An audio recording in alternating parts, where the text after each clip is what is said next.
Menjadi lebih kaya dan sehat, tidak lagi miskin dan tercemar polusi. Pengolahan emas dengan borak dalam kegiatan tambang tradisional dan skala kecil. Di Filipina, hampir 300.000 orang berjuang hidup dari usaha tambang skala kecil.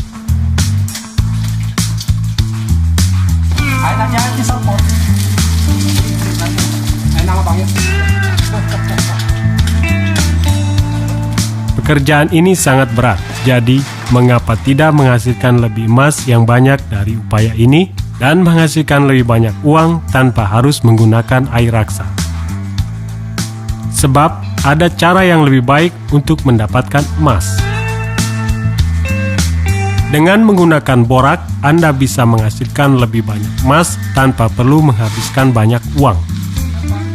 Waktu yang digunakan untuk mengolah emas dengan metode borak hampir sama, tapi kelebihannya, emas yang dihasilkan bisa sampai 50, 60, 70% lebih banyak. Metode borak adalah cara yang ramah lingkungan dan tidak menggunakan air raksa sama sekali.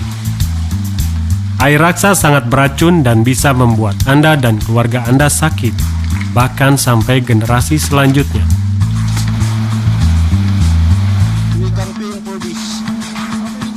Menggunakan borak hanya butuh sedikit latihan dan bisa dipelajari dengan cepat. Ini adalah metode manual. Daripada mengumpulkan emas dengan raksa, kami pakai cara ini.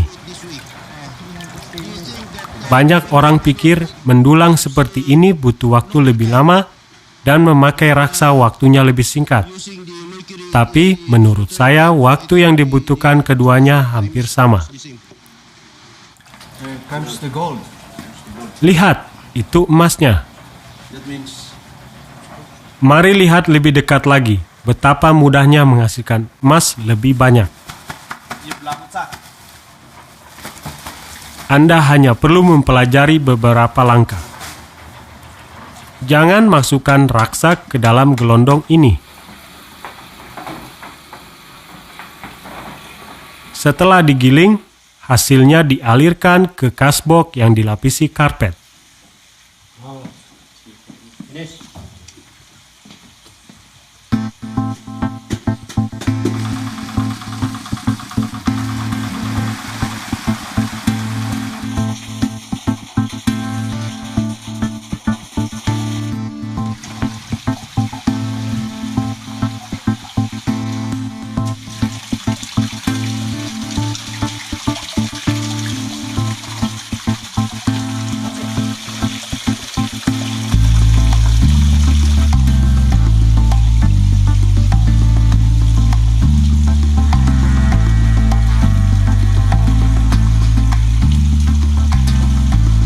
Karpet berbahan beludru ini akan menangkap semua jenis logam berat seperti besi, tembaga, perak, dan emas.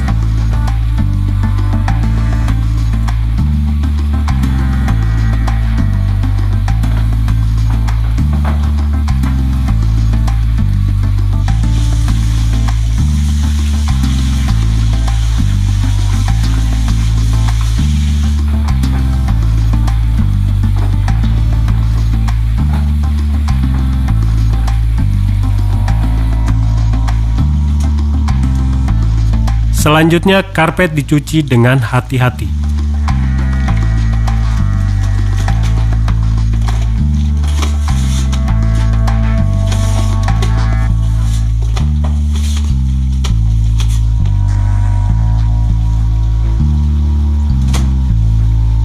Tambahkan sabun tangan biasa ke dalamnya agar emasnya tenggelam ke dasar. Tanpa sabun ini, emasnya bisa ikut terbasuh bersama air.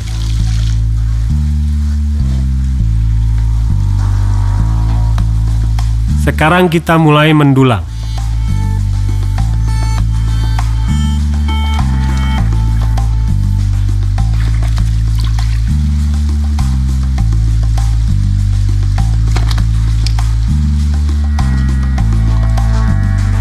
Bahan yang mengandung besi akan ditarik dengan magnet yang dibungkus dengan plastik. Dan inilah cara yang akan membuat Anda menghasilkan lebih banyak emas. Saya sekarang menggiling hasilnya, sehingga lebih halus dan lebih mudah terbuang. Dan emasnya akan tertinggal.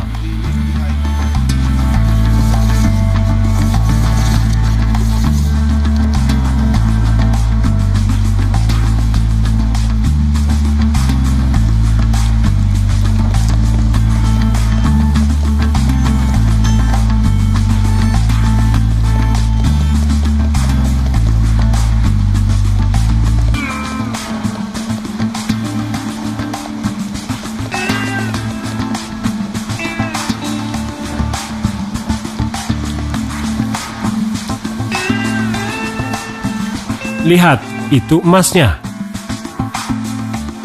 Emas ini kemudian dikumpulkan dengan seksama dalam kantung plastik. Langkah selanjutnya adalah ambil konsentrat mineral berat tadi yang mengandung banyak emas dan masukkan ke dalam kantung plastik kecil. Lalu tambahkan borak dengan jumlah kurang lebih sama dengan emas tersebut ke dalamnya.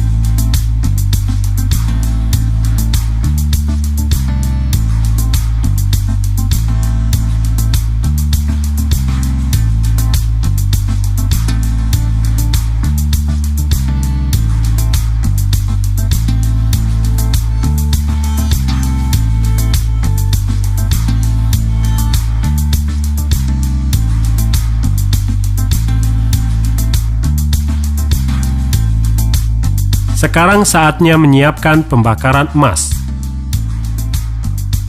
Piringan tempat membakar yang digunakan sama persis dengan yang digunakan dalam metode air raksa di mangkuk tanah liat. Tetapi kali ini mangkuk tanah liatnya diisi dengan borak dahulu. Ini dimaksudkan untuk memberi pelumas untuk menjaga kalau mangkoknya retak. Kalau mangkoknya retak, borak ini akan menahan emasnya sehingga tidak hilang. Caranya seperti ini. Pertama, pasang pipa yang ini. Saya akan menggunakan ini untuk mengendalikan aliran udaranya. Kalau tidak, emasnya bisa tertiup dari mangkok dan tersembur keluar. Anda juga bisa menggunakan alat pembakar tangan untuk membakar campuran borak dengan emas ini. Setelah mangkok tanah liat dipanaskan, masukkan borak ke dalamnya. Sekarang saya masukkan arang untuk menambah panasnya. Dalam waktu yang singkat, borak akan mencair dalam mangkok tanah liat tersebut. Ini hanya untuk memastikan mangkok tanah liatnya kuat dan tidak akan retak. Sekarang saya masukkan emasnya. Proses ini hanya memakan waktu sekitar 5-10 menit, tergantung jumlah emasnya. Dan lihatlah, emas murni, tanpa air raksa sama sekali. Air raksa bisa membuat Anda dan keluarga sakit hingga beberapa generasi. Air raksa juga merusak lingkungan. Jadi, mulailah menggunakan borak, dapatkan emas yang lebih bersih dan lebih banyak uang.